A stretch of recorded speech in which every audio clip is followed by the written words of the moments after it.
اور پھر یہ کہانی ختم نہیں ہو جاتی، ہسٹری بند نہیں ہو جاتی فدق کے معاملے کی. جناب سیدہ کے زمانے میں جناب سیدہ کی حیات تک انہیں باغ فدق واپس نہیں کیا گیا، اپنے پاس رکھا گیا. لیکن پھر کچھ ایسے خلفاء آئے کہ جنہوں نے اولاد زہرا کو وہ حق دیا. پھر کچھ اور خلفاء آئے جنہوں نے پھر وہ اولاد زہرا سے حق چھین لیا. پھر کچھ خلفاء آئے جنہوں نے پھر دے دیا. پھر کچھ خلفاء آئے جنہوں نے پھر لے لیا. اس کا مطلب یہ ہوا کہ سب جانتے تھے کہ یہ اگر حق ہے تو اولاد زہرا کا ہی حق، اس لیے دیتے تھے. اور پھر ایسے حالات بن جاتے تھے کہ انہیں پھر لینا پڑتا تھا. ہارون نے قبضہ کیا ہے فدق کے اوپر، لیکن مامون نے واپس کر دیا. اس طرح سے مختلف حکمران آئے ہیں، انہوں نے کام کیا ہے. تو یہ اگر چیپٹر کلوز ہو جاتا ہے اسی زمانے میں کہ بھئی حق ہی نہیں تھا، تو پھر باقی خلفاء ہمیشہ سے یہی نظریہ رکھتے ہیں کہ یہ حق ہی نہیں بنتا اولاد زہرا کا، اس لیے یہ حکومت کے پاس رہنا چاہیے. لیکن وہ بھی جانتے تھے کہ یہ حق بنتا انہی کا ہے، اس لیے بار بار لوٹاتے تھے. لیکن جب دیکھتے تھے کہ اس طرح تو ان کی پاور میں بہت اضافہ ہو جاتا ہے، پھر دوبارہ سے لے لیتے. یہ سلسلہ جاری رہا. اور پھر حضرت زہرا سلام علیہ کی زندگی کو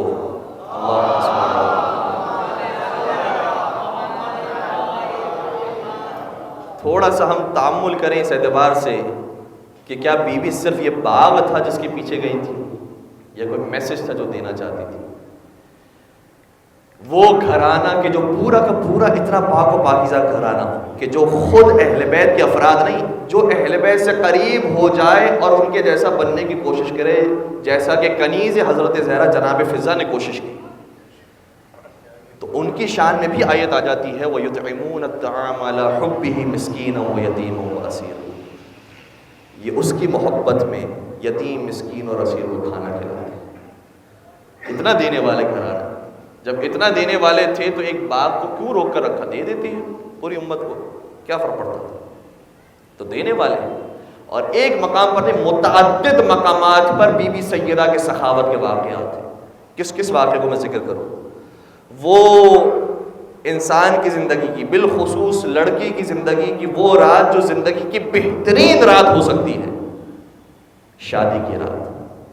اس وقت ہر بچی کی تمنا یہ ہوتی ہے میرا باپ، میرا گھر والے میرے لیے سب کچھ جمع کر دیں تاکہ میں پورے اطمینان کے ساتھ، پورے اعتماد کے ساتھ اپنے سسرال جاؤں. پیغمبر، کائنات کا نبی، افضل البشر، وہ اپنی بیٹی کو رخصت کر رہا ہے، اور کیا کیا کچھ دے کر رخصت کیا. لیکن جو دیا تھا لباس عروسی، وہ بھی اسی شادی کی رات ہی ساحل کو دے دیا. یہ بھی مجھے نہیں چاہیے، یہ بھی اللہ کے راستے میں خرچ کر. اتنا دینے والی بیوی، یہ کیا ہے فدق کے اندر کہ جس کو لے کر بیٹھی؟ کوئی اس کا مطلب خاص ایسی چیز ہے جس سے اشارہ مل رہا ہے. اور باقاعدہ یہ سوال کیا ابن ابی الحدید معتزلی نے شرح نہج البلاغہ جنہوں نے لکھی. ابن ابی الحدید معتزلی، یہ بھی بڑا خوبصورت انداز ہوتا تھا. کس کے اوپر شرح لکھی؟ کس کے اوپر شرح لکھی؟ نہج البلاغہ پر. نہج البلاغہ کس کی کتاب ہے؟ سید رضی کی، جو شیعہ عالم دین ہے. شیعہ عالم دین نے کتاب لکھی تھی نہج البلاغہ. اس کے اوپر جب شرح لکھی تو کس نے لکھی؟ سنی عالم دین نے، ابن ابی الحدید معتزلی. یہ ماحول تھا ایک زمانے میں. شیعہ کتاب لکھے تو سنی شرح لکھتے تھے، سنی کتاب لکھے تو شرح شیعہ لکھا کرتے تھے. تو یہ اگر اس طرح سے معاملات چلیں گے تو پھر بہت سارے معاملات حل ہو سکیں گے. ورنہ انتہا پسندی آ جائے، ایک دوسرے کو برداشت نہ کرنا اور تحمل نہ ہونا، تو پھر انسان دعوت فکر نہیں دے سکتا. انہوں نے اس کتاب کے اندر اس بات کو ذکر کیا ہے کہ میں نے ایک مرتبہ اپنے استاد سے سوال کیا کہ جناب سیدہ اگر دے دیتی فدق تو کیا فرق پڑ جاتا؟ کیوں انہوں نے اتنا ایمفسائز کیا کہ نہیں یہ فدق ہمارا مال ہے، یہ ہمارے، یا تو تم میں مانو کہ پیغمبر نے مجھے اپنے زمانے میں دے دیا تھا اور یہ میرا مال ہے، میری ملکیت ہے، مجھے تحفتاً دیا گیا تھا، یا یہ مانو کہ یہ میراث ہے، میرا ہی حق بنتا ہے. تو یا میراث کے ذریعے تمہیں مانو.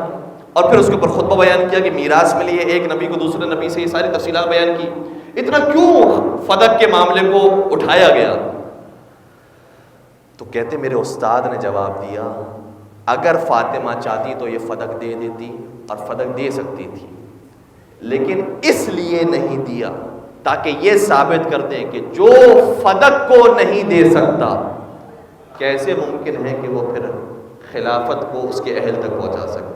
اور کہا کہ اگر وہ شخص فدق کو واپس کر دیتا تو فاطمہ اگلے دن ضرور جاتی اور سوال کرتی کہ جس ممبر پر تو بیٹھا ہے کیا وہ تیرا ممبر ہے؟ اور یہ مرحلہ آگے بڑھ جاتا. تو یہ پہلا مرحلہ، پہلی سیڑھی تھی فدق، اور ثابت کر دیا کہ جب یہ فدق ہی کو نہیں دے سکتے تو دوسری سیڑھی، دوسرے مرحلے کی تو بات ہی نہیں آتی. اس لیے فدق کے اوپر اتنا ایمفسائز کیا گیا. تو اہل بیت کا گھرانہ بہت دینے والا گھرانہ تھا، لیکن معاملہ یہاں پر الہی معاملہ تھا، رہبری کا معاملہ تھا. پیغمبر کے بعد کون خلیفہ رسول ہوگا، اس مسند کا معاملہ تھا. اس لیے جناب سیدہ فدق کے معاملے کے اوپر ایک قدم بھی پیچھے نہیں اٹھے.